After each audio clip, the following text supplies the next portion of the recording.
Europe and Asia after the 8th century. These changes not only altered the relationship between Europe and Asia, but had also a far-reaching effect on the thinking and pattern of living of the people. These developments had an indirect effect on India as well, since India had a large trade with the old Roman Empire. Europe. In Europe, the mighty Roman Empire had broken into two by the third quarter of the 6th century. The western part, with its capital at Rome, had been overwhelmed by the Slav and Germanic tribesmen coming from the side of Russia and Germany. These tribes came in many waves, and indulged in a great deal of ravaging and plundering in the territories of the old Roman Empire. But in course of time, these tribes sold down in different parts of Europe, profoundly changing the character of the old population, as well as the languages and pattern of governments. The foundations of many of the modern European nations were laid during this period, as a result of the commingling of these tribesmen with the local population. The Castan part of the old Roman Empire had its capital at Constantinople. It included most of Eastern Europe, as well as modern Turkey, Syria and North Africa. This empire, which was called the Byzantine Empire, continued many of the traditions of the Roman Empire, such as a strong monarchy and a highly centralized administration.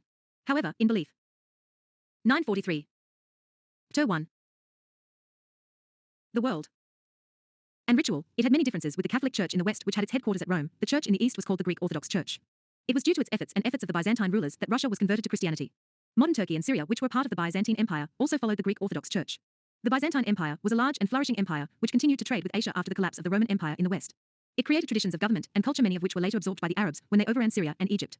It also acted as a bridge between the Greco-Roman civilization and the Arab world, and later helped in the revival of Greek learning in the West.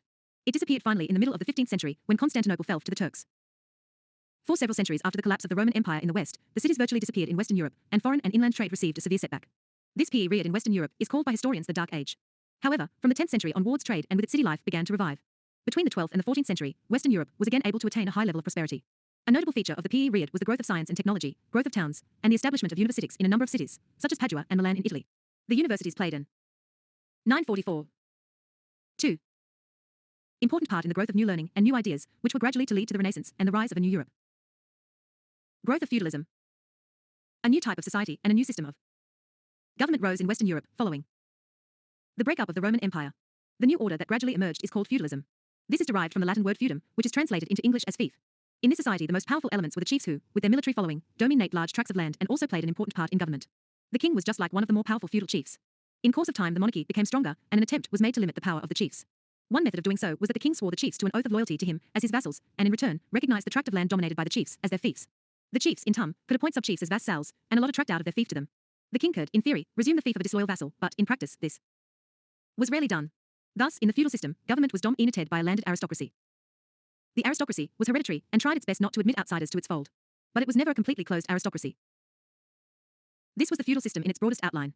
There are many similarities between this system and the system of government and society evolved by the Turks in Central Asia and by the Rajputs in India. As the system developed, it assumed various forms in different countries due to differences in conditions and traditions. In Europe, the feudal system is associated with two other features. First is the system of serfdom. A serf was a peasant who worked on the land but could not change his profession or migrate to any 944 other area or marry without the permission of his lord or master. Associated with this was the system of the manor. The manor was the house or castle where the lord lived. In many of the European countries, large tracts of land were owned by the lords of these manors. A part of the land was cultivated by the lord directly, with the help of serfs, who had to divide their time between cultivating their own fields and the fields of their master. Since the land belonged theoretically to the lord, the serf had to pay him other dues in cash and kind. The lord of the manor also had the responsibility of maintaining law and order, dispensing justice, etc. Since there was a great deal of lawlessness in those days, even free peasants were sometimes prepared to accept the vassalage the lord of the manor in return for protection. Some historians think that the system of serfdom and the manor system are vital parts of feudalism, and that it is wrong to speak of feudal ism for societies in which these two do not exist. In India, for instance, there was no serfdom and no manor system as such. But the local landed elements, santantas, exercised many of the powers of the feudal lords, and the peasantry was in a dependent position to them. In other words, what mattered was not whether the peasantry was formally free, but the manner and the extent in which it could exercise its freedom.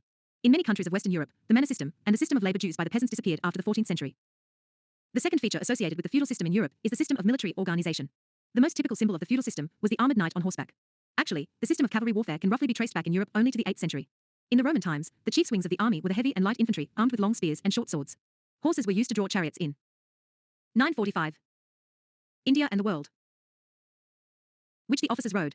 It is generally believed that the mode of warfare changed with the arrival of the Arabs. The Arabs had a large supply of horses, and their swift movements and mounted archers made the infantry useless. The problems of developing and maintaining the organization needed for the new mode of warfare helped in the growth of feudalism in Europe.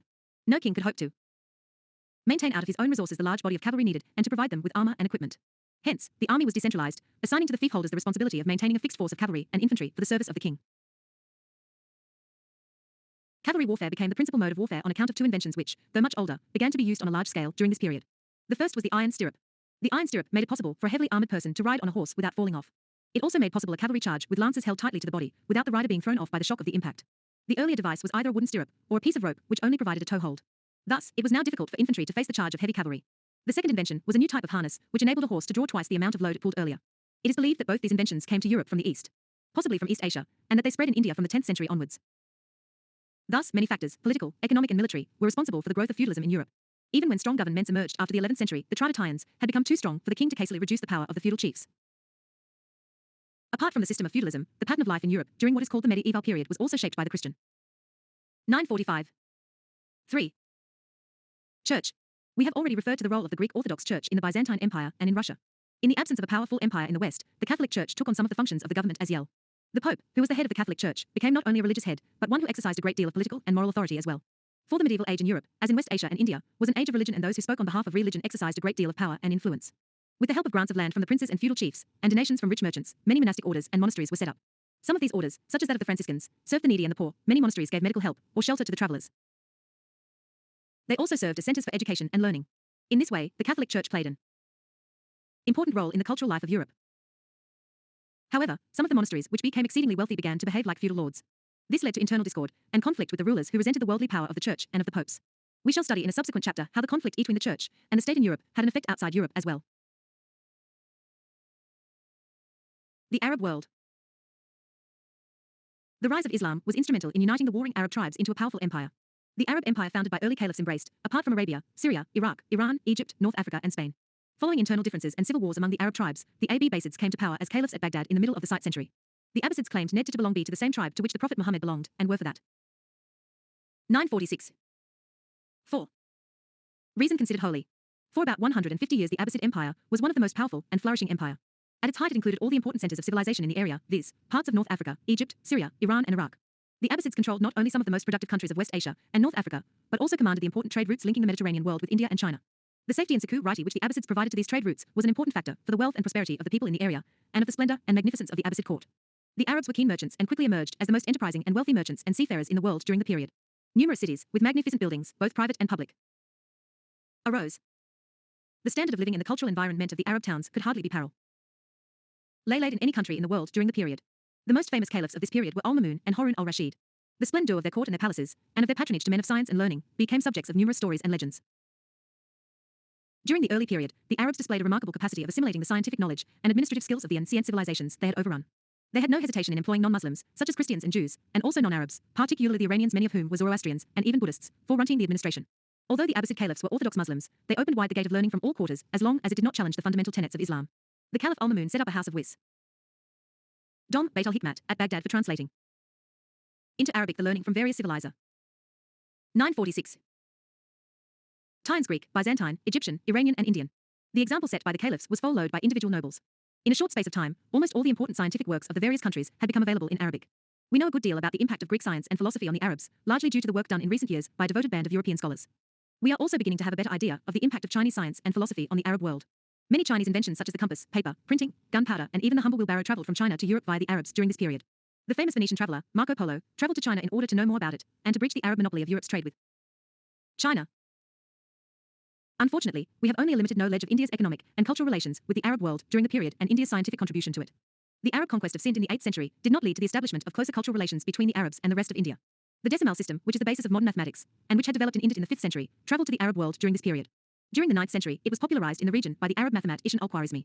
It was introduced to Europe in the 12th century by a monk, Abelard, and became known as the system of Arab numerals. Many Indian works dealing with astronomy and mathematics were also translated into Arabic. The famous work on astronomy, Suicide Hanta, which had been revised and reformed by Aryabhata, was one of these. Works of Charil and Sashruta dealing with medicine were Ul's. Translated. Indian traders and merchants continued to visit the marts of Iraq and Iran, ANL. INL. Inc. CE. B. De A the SC of SCA im SCGTH STANAP.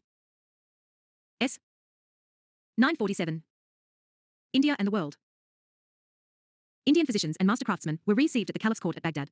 A number of Sanskrit literary works, such as Kalila wa Dinda Panchatantra, are also translated into Arabic and formed the basis of Aesop's fables in the West. A detailed study of the impact of Indian sciences and philosophy on the Arab world and of the Arab sciences on India during the subsequent period is now being made. By the beginning of the 10th century, the Arabs had reached the stage when they could make their own contribution to the various sciences. The growth of geometry, algebra, geography, astronomy, optics, chemistry, medicine, etc. in the Arab world during this period made it the leader in the field of science. Some of the best stocked libraries in the world and the leading scientific laboratories were established in the Arab world during the period. However, it is necessary to remember that many of these achievements were the result of work done by people outside Arabia, in Khorasan, Egypt, Spain, etc. The Arab science was truly international. It has been called Arab science because Arabic was the language of literature and taught in the entire area, and people from various tribes could move freely and work or settle down anywhere they liked.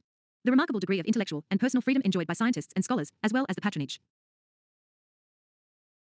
extended to them, was an important factor in the remarkable growth of Arab science and civilization. Tie-in. Such freedom was not available in Europe at that time due to the rigid attitude of the Christian Church. Perhaps conditions in India were similar, for hardly any of the Arab sciences could filter into India, and Indian science itself began to stagnate during the period. Arab science declined after the 14th century partly due to political and economic developments affecting the area, but even more. 947. 5. On account of growing orthodoxy, which stifled free thought. East and Southeast Asia. China's society and culture had attained a climax in the 8th and 9th centuries under Tang rule. The Tang rulers extended their overlordship over large parts of Xinjiang in Central Asia, including Kashgar. This helped in giving a fillip to the overland trade across what is called the Silk Road. Not only silk, but fine-quality porcelain and works in jade, a semi-precious stone, were exported to West Asia, Europe and India across this road. Foreign traders were welcome in China. Many of them Arabs, Persians and Indians came to South China across the seas and settled down in Canton. The Tang Empire declined in the middle of the 9th century and was replaced in the 10th century by another dynasty, the Sung, which ruled over China for about 100 years. Its growing weakness gave an opportunity to the Mongols to conquer China in the 13th century. The Mongols wrought great death and destruction in China. But to their highly disciplined and mobile cavalry forces, the Mongol rulers were able to unify North and South China under one control for the first time. For some time, they also brought under their sway Tonkin, North Vietnam, and Annam, South Vietnam. In the north, they overran Korea. Thus, the Mongols established one of the largest empires in East Asia. The Venetian traveller, Marco Polo, who spent some time at the court of Kublai Khan, the most famous of the Mongol rulers of China, has left a picturesque account of his court. Marco Polo returned to Italy by sea, visiting Malabar in India on the way. Thus, already different parts of the world were coming closer together, and their commercial and cultural contacts were increasing. 948. 6. The countries of Southeast Asia had to meet the expansionist urges of some of the Chinese rulers. China had developed a strong navy by this time. But during most of the time, the Southeast Asian states remained independent. The two most powerful kingdoms which flourished in the region during the period were Sailendra and Kambuja empires. The Sailendra Empire, which arose in the 7th century and largely displaced the Srivijaya Empire, flourished till the 10th century. At its height, the empire included Sumatra, Java, the Malaya Peninsula, parts of Siam, modern Thailand, and even the Philippines. According to a 9th century Arab writer, the empire was so large that even the fastest vessel could not complete a round trip of it in 2 years. The Sailendra rulers had a powerful navy and dominate the sea trade to China. The Pallavas of South India also had a powerful navy. As before, India had close trade and cultural contacts with the countries of the area.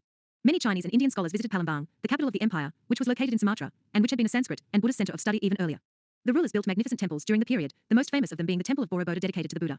It is a whole mountain, carved into 9 stone terraces, surmounted by a stupa. Indian epics, such as the Ramayana and the Mahabharata, continued to provide favorite themes for literature, folk art, puppet plays, etc. The Kambuja Empire extended over Cambodia and Annam, South Vietnam, and replaced the Hinduized kingdom of Funan, which had dominated the area earlier. The Empire Kambuja nourished till the 15th century and attained a high level of cultural development and prosperity. Its most magnificent achievement may be considered the group of temples near Angkor Thom in Cambodia. Begun in the 10th century. 948. Kak ruler built a new temple there to commemorate his memory till about 200 temples were built in an area of 3.2 square kilometers. Of these, the largest is the temple of Angkor Wat. It has 3 kilometers of covered passages containing beautiful statues of gods, goddesses and nymphs, apsaras, and skillfully executed panels containing scenes from the Ramayana and the Mahabharata.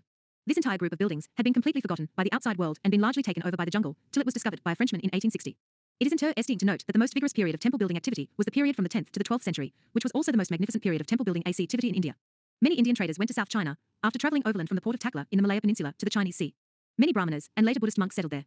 While Buddhism declined in India, the land of its birth, it flourished in Southeast Asia. In course of time, it assimilated the Hindu gods into the Buddhist fold and even took over the Hindu temples, a movement opposite to what was happening in India at that time. Thus, India had close commercial and cultural contacts both with West and Southeast Asia, China, and Madagascar, and countries on the east coast of Africa. The various kingdoms in Southeast Asia acted as a kind of bridge for commercial and cultural contacts between India and the outside world and with China. Though deeply influenced by Indian civilization and culture, they were able to attain a distinctive culture of their own of a very high order. Arab traders who had been trading with South India and with the countries of Southeast Asia earlier became even more active after the establishment of the Abbasid Empire. But the Arabs did not displace the Indian traders and preachers, nor did they make any special effort to convert the people of the area. 949. India and the world. To Islam. Thus, a remarkable degree of religious freedom and tolerance, and the commingling of various cultures mark these countries, characteristics which they have retained even today. The conversion of Indonesia and Malaya to Islam took place gradually, after Islam had consolely. 949. Dated its position in India. Elsewhere, Buddhism continued to flourish. Commercial and cultural contacts between India and these countries were snapped only with the establishment of the Dutch in Indonesia, of the English in India, Burma and Malaya, and later of the French in Indochina. 7.